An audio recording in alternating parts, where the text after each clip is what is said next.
you called me this morning. Yeah. We had planned to meet, and you said somebody broke in this morning. So what happened this morning? Okay, and then cool. we'll get back into the old situation. Oh my God, yes.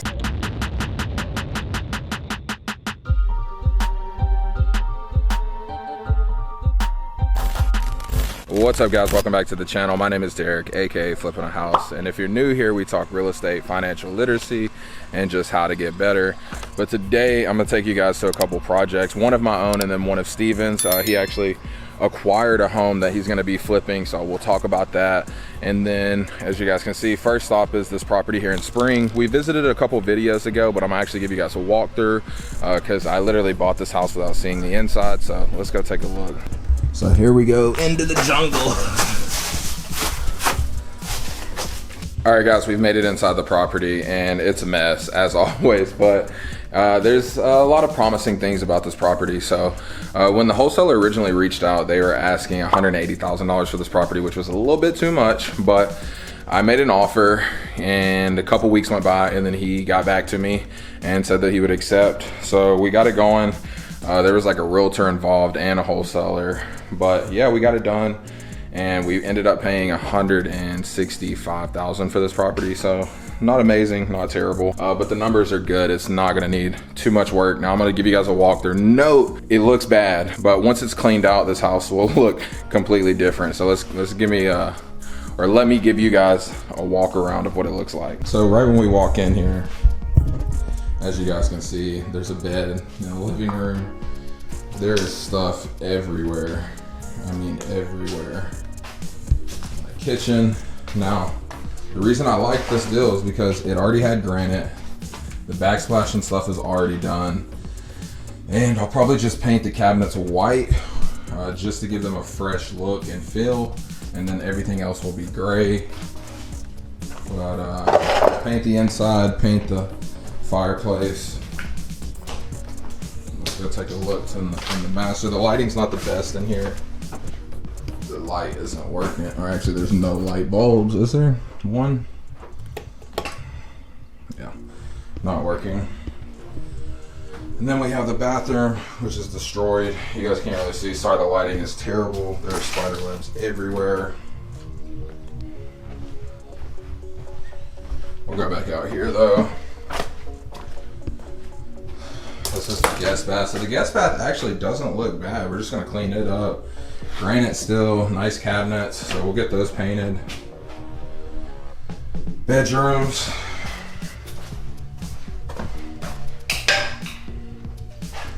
And yeah, that's pretty much it, guys. I'll show you guys the outside, but the yard's pretty basic. And the neighbor was just giving me all the information on everything that's happened with the property. And that's why you always talk to the neighbors. They know everything. This house has been abandoned for like 5 or 6 years. I know everything that I needed to know from the neighbors. So always talk to the neighbors. So a nice little neighborhood, as you guys can see. Everything's pretty much the same, but all these neighbors have been here for 20 plus years. A very quiet section of the neighborhood. And as you can see outside, there's not too much that needs to be done. The AC hasn't been working, but the unit is only like 10 or 11 years old, so we'll get that looked at. And let's go take a look at the backyard really quick. So huge playground. They actually sold this to the neighbors, so this will be gone by next time. We're just really gonna do some landscaping back here, clean everything up. I may or may not add a fence back there, we'll see. Back of the house, I mean, she needs some love, but it's not terrible. And then in the back here, they have a sump pump, which basically if water comes up, it'll kick on and drain water to the front of the house. So that's very important, especially because we live in Houston and it does flood occasionally. But yeah, let's go meet Steven. He just called me. I think somebody broke into his property for like the second or third time. This is his first purchase, so he's learning a lot. But let's go see what he has going on at his property. Quick side note, this Houston heat, I mean, guys, it is 104 currently. Look at this shit. 104. With humidity, it probably feels like 116. It's ridiculous.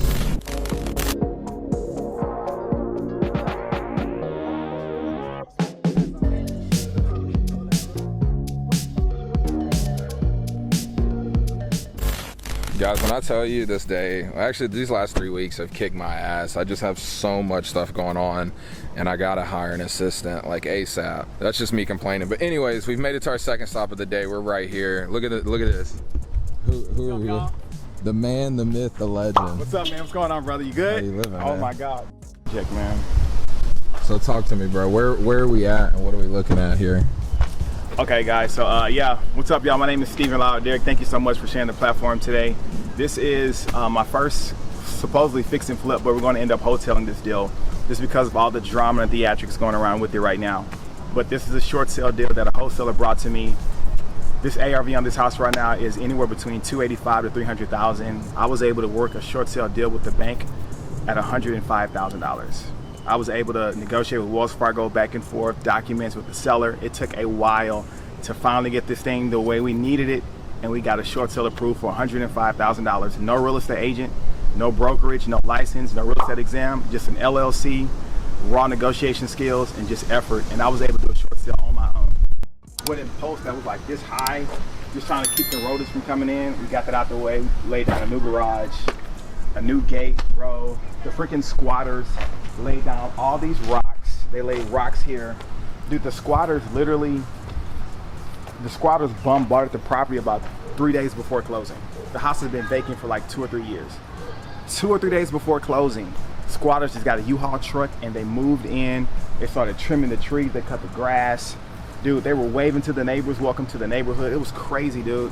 And they literally got the power turned on. It was insane. And my money partner backed out. My money partner did not want to close. So I had to press forth an effort to get these squatters out of the house. So what I did was, I got a call from the agent who lived next door. He called and told me that there was a contractor out here who was one of the squatters, and they had a fake work order, bro.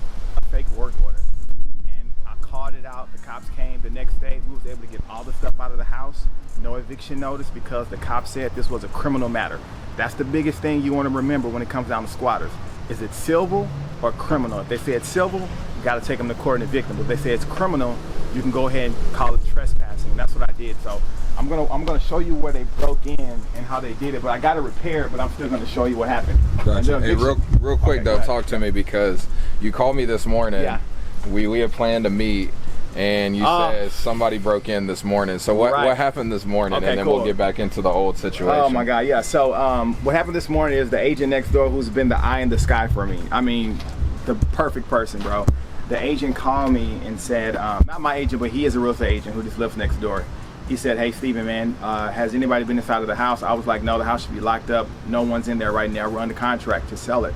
He said, well, the side door is open and the gate is open. I said, well, call the cops because obviously somebody came back over there. Next door neighbor over here named Ron, who's been, I mean, I have a team over here. It's like a little village in this circle over here, and we're all working together. It's crazy. And everybody's on my side, including the cops, including the local constable. That's how I've been able to get this done so far. Thank God. And they just pretty much came in here. I looked at the property. Some crackhead probably just came in here and just been in the property before. But I was almost going to cancel the content shooting today because I wasn't sure what was going on with the house. I hadn't been here. So I'm thinking it's going to be a big circus, but everything is fine. The cops came, they searched the house, no drugs. They didn't do any damage to the property, so everything is still intact the way it was the last time I was here. Thank God. But someone did break into this property, and I'm going to tell you something, guys. That is a part of flipping houses, and I didn't think it was going to happen on my first flip. Squatters and criminal activities, man, it's a real thing in flipping houses, so be prepared for that, guys. That's the window they broke into right here. So I had to board it up. I got the window fixed, but I got to board it up. And man, they changed the locks. They put paint on the floor. Dude, it was crazy, but I mean, at the end of the day, this is a beautiful, beautiful home. I wish I could have finished the project.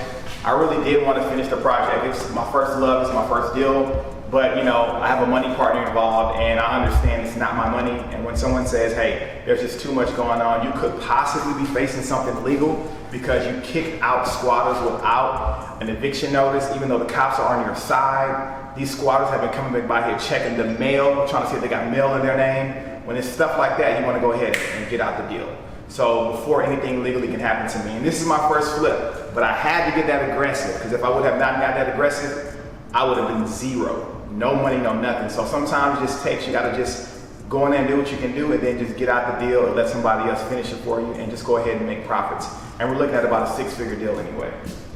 Let's talk about the numbers really quick, right? So you got it for what, 109 you said? Okay, so the short sale negotiation with Wells Fargo Bank, no license, I gotta say that again, bro. No broker, no real estate exam, $105,000. I got Wells Fargo Bank to agree with me and my LLC for $105 at a short sale price. ARV is probably anywhere between 285 to 300. So I'm at 105 on the short sale price. We got to pay the seller $5 grand outside of closing. You cannot have any funds going to the seller if there's a short sale, because the bank is going to look at the HUD statement. The bank does not want the seller walking away with anything. So whenever someone is doing a short sale, they don't walk away with anything. The seller walks away with zero because the bank is taking it at such a significant loss. So we agreed to give the seller $5 grand outside of closing. And then we also agreed to give the wholesaler $7,500 outside of closing. So that's $12,500 right there off of rip, just goes to the wholesaler and then to the seller. So now we're at 105 for the contract price. And then it was about $8 grand points and everything for hard money to close. And that's like about 113,000 right there.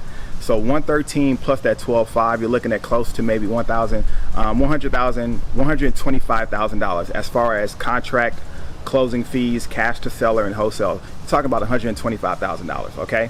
We had a rehab budget of 40 grand. Okay. So our loan with the short sale contract price and the rehab budget was about $40,000. So that's about $153,000 for the hard money loan. That's on 6 months. That was another thing as well. And we only put in so far about $7 grand, and we're not even going to do a draw for it. We're not even going to do a draw for it. So whatever we do as far as the rehab budget is concerned, if we don't use that money, it comes back to us. So at closing, we're only going to have to pay back the hard money lenders about $113,000, and we sold it at $240. So we're looking at well over close to about $117,000. I think I may be off. Maybe I think it's $127,000 net profit on the hotel deal right now. And that's how it's done, guys, like quick and easy. And you've seen Steven go from wholesaling us properties to now flipping his own. All right, so what would you say though for the people that's newer? What's your biggest takeaway or lesson now that you're closing on some properties as well? How much time we got? Hey, right. We'll say make it quick and then tips, because I know these deals came from door knocking, right? Right. The biggest thing I would definitely have to say is make sure you find good contractors. Contractors is going to be the main thing. Like, you can be like, oh, I found a good deal, I'll close and get a contractor. Let me tell you, you got to find the right contractor at the right price, the right energy, and then their timeline has to match yours as well. Trying to get all that together at once, it can be kind of difficult. So definitely contractors are the most important thing. If you got vacant properties, please, please, please secure your properties. Squatters will ramshack your house and live in it, and they will have rights to the property once they move in. And they can get the power cut on with a prepaid service, and they will not have to show a lease or rental agreement or nothing. They can even make up a fake lease and get power turned on, and then they will claim rights to the property, and you will have to evict them. And that can happen 2 or 3 days before closing. So guys, make sure you secure your properties. Understand squatters. Understand squatters. It's a big thing. It's a big thing. Really, really understand squatters, and make sure you have contractors, and make sure you have a money partner that's solid, that's good to go, and they're going to do what they say they're going to do. That's it, guys. So it's crazy to see, because like I said, when we met Steven, he was just wholesaling us deals and other people as well. But to see, like you said, adding more things to the tool belt, and not everything has to be a flip. It could be a wholetail. It's flipping isn't as glamorous as they make it seem on HGTV, but I want to show you guys the progression of not only us, but those around us that we've been able to help and that have helped us as well. So yeah, guys, I really just wanted to show you guys, and maybe next week we're going to go to one of Steven's other deals that's by one of our flips, and we can check it out as well. This is really the video. It's kind of short, but I wanted you all to see the new project that we picked up, obviously, and then Steven's deal too. So if you made it this far, I truly appreciate you. Make sure you follow me on Instagram and TikTok.